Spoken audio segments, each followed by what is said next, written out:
GK kids. त्याग का फल। बहुत पहले की बात है। एक गांव में एक बूढ़ा बुढ़िया रहते थे। उन्हें एक बेटा था।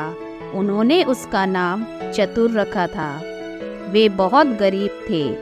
चतुर बहुत ही कम उम्र का था, तभी उसके माता पिता मर गए। छोटी उम्र में ही चतुर को नौकरी करनी पड़ी।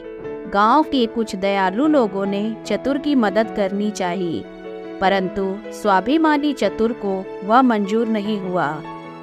उसने किसी की दया नहीं चाही। वह एक आदमी के यहाँ गया और उससे नौकरी के लिए बोला। उस आदमी ने उसे 1 पैसा वार्षिक की नौकरी पर रख लिया। चतुर को खुशी हुई कि वह अपने पांव पर खड़ा है। खाने कपड़े के साथ वर्ष में 1 पैसे मंजूरी की नौकरी पाकर उसने संतोष की सांस ली। चतुर खूब लगन से काम करके अपने मालिक को खुश रखने की चेष्टा करता। समय बीतने लगा। 3 वर्ष बीत गए। उसे अपने गांव के साथी याद आने लगे। अपना घर वाद आने लगा। उसने अपने मालिक से अपनी मजदूरी के 3 पैसे लिए और अपने गांव की ओर चल पड़ा। उसने कुछ महीनों की छुट्टी ले ली थी। रास्ते में उसे एक बूढ़ा मिला। चतुर को देखकर उस बूढ़े ने गिड़गिड़ा कर कहा, सुनो बालक, मैं कई दिनों से भूखा हूँ। मुझे कुछ खाने के लिए दो, नहीं तो मैं भूख से मर जाऊंगा। बूढ़े की बात सुनकर चतुर ने बहुत नम्र स्वर में कहा, मेरे पास खाने की कोई वस्तु नहीं है, मैं क्या दूं? मेरे पास मेरी कमाई के 3 पैसे हैं, यही ले लो और कुछ खरीद कर खा लो। उसने अपनी जेब से 3 पैसे निकालकर उसे दे दिए। चतुर ने जैसे ही आगे बढ़ना चाहा, वैसे ही उसने देखा कि उस बूढ़े के चेहरे पर बड़ी बड़ी मूछें निकल आई। यह देखकर चतुर के होश उड़ गए। वह पीपल की पत्ती की तरह थर थर कांपने लगा। उसे भयभीत देखकर उस आदमी ने कहा, डरते क्यों हो? आदमी को हिम्मत से काम लेना चाहिए। मैं तुम्हारी दया की भावना से बहुत खुश हूँ। बिना लोभ रखे तुमने अपनी पूरी कमाई के पैसे मुझे दे दिए। 3 पैसे की जगह मैं भी तुम्हें 3 चीजें देता हूँ। आओ मेरे साथ चलो। त्याग करना बहुत बड़ी बात होती है। चतुर डरते डरते उस आदमी के साथ चलने लगा। अपने घर ले जाकर उस आदमी ने चतुर को एक सारंगी दी। बताया कि इसे तुम जैसे ही बजाओगे तो लोग नाचने लगेंगे। एक तीर धनुष देकर कहा, तुम जिस पर निशाना लगाओगे वह खाली नहीं जाएगा और तीर लौटकर तुम्हारे पास आ जाएगा। तीसरी चीज थी सच्चाई। उस आदमी ने वरदान में सच्चाई दी।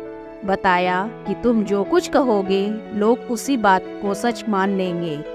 तीनों चीजें देकर वह आदमी गायब हो गया। चतुर पहले तो बहुत घबराया, लेकिन फिर उसने हिम्मत से काम लिया। थोड़ी देर वह वहीं रुका रहा। इसके बाद चतुर वहां से आगे बढ़ा। वह गायब हुआ आदमी काफी देर तक वापस नहीं लौटा। चतुर ने कुछ दूर जाने पर देखा कि एक व्यापारी पेड़ की छाया में विश्राम कर रहा है। उस पेड़ पर एक खूबसूरत सी चिड़िया बैठी है। उसे देखकर व्यापारी का मन ललचा उठा। ओ, कोई उस चिड़िया को मेरे लिए मार देता तो मैं उसे ढेर सारे रुपए देता। चतुर ने कहा, आप चिंता मत कीजिए, और उसने निशाना साधकर तीर मारा। वह चिड़िया झाड़ी में गिर गई। चतुर बहुत खुश हुआ। खुशी से उसने सारंगी बजाई। व्यापारी हड़बड़ाकर चिड़िया पकड़ने के लिए झाड़ी में घुस गया। चतुर खुशी से अपनी सारंगी बजाने लगा। सारंगी की आवाज पर व्यापारी भी थिरक थिरक कर नाचने लगा। झाड़ी से उलझकर उसके कपड़े फट गए। वह अधनंगा हो गया। उसके शरीर पर काफी खरोंच लगी थी। उनसे खून बहने लगा था। व्यापारी की हालत देख चतुर को दया आ गई। उसने एकाएक सारंगी बजाना बंद कर दिया। सारंगी का बजाना बंद होते ही व्यापारी का नाचना बंद हो गया। व्यापारी ने उसे थैली भरकर रुपए दे दिए।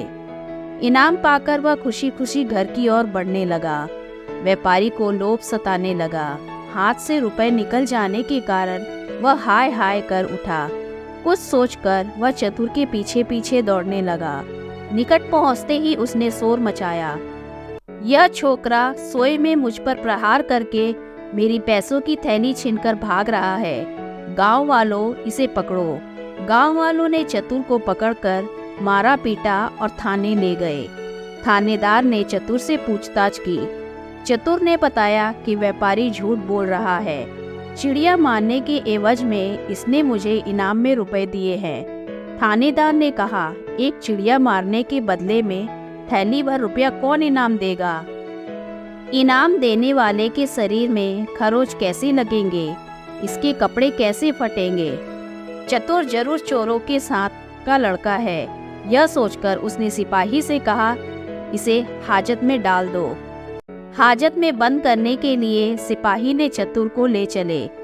चतुर ने मन ही मन कहा, उस बूढ़े ने तीसरी बात गलत बताई।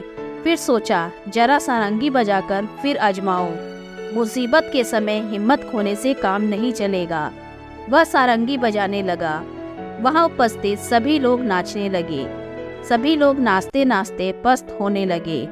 थानेवार ने कहा, अरे तुम सारंगी बजाना तो बंद करो। मैं अनुनय विनय करता हूँ, तुम्हारी बात पर विश्वास करता हूँ। चतुर ने सारंगी बजाना बंद कर दिया। जैसे ही सारंगी बजाना बंद हुआ, वैसे ही सबका नाचना भी बंद हो गया। चतुर ने थानेदार को बताया कि मैंने इसी तरह से सारंगी बजाई थी और इस तीर से चिड़िया को मारा था। चिड़िया झाड़ी में गिरी और व्यापारी चिड़िया लेने गया। खुशी से मैंने अभी की तरह सारंगी बजाई और यह व्यापारी बेसुध होकर नाचने लगा। झाड़ी में इसके कपड़े फटे और शरीर पर खरोंचें लगी। मैंने सारंगी बजाना बंद किया तो इसने यह थैली दी। अगर विश्वास ना हो तो मुझे उस झाड़ी के पास ले चलिए। आप लोग मैदान में नाचे थे, इसलिए कपड़े नहीं फटे। चतुर की बातों से थानेदार प्रभावित हुआ। उसने व्यापारी को झाड़ी के पास चलने को कहा। थानेदार की बात सुनकर व्यापारी के होश उड़ गए। वह ठिठक गया और सारी बातें सच सच बता दी। चतुर की सच्चाई से खुश होकर थानेदार ने चतुर को 1 थैली रुपए अपनी ओर से इनाम में दिए। व्यापारी को झूठी नालिश करने के जुर्म में जेल में बंद कर दिया। इसके बाद चतुर खुशी खुशी अपने घर की ओर चल पड़ा। धन्यवाद।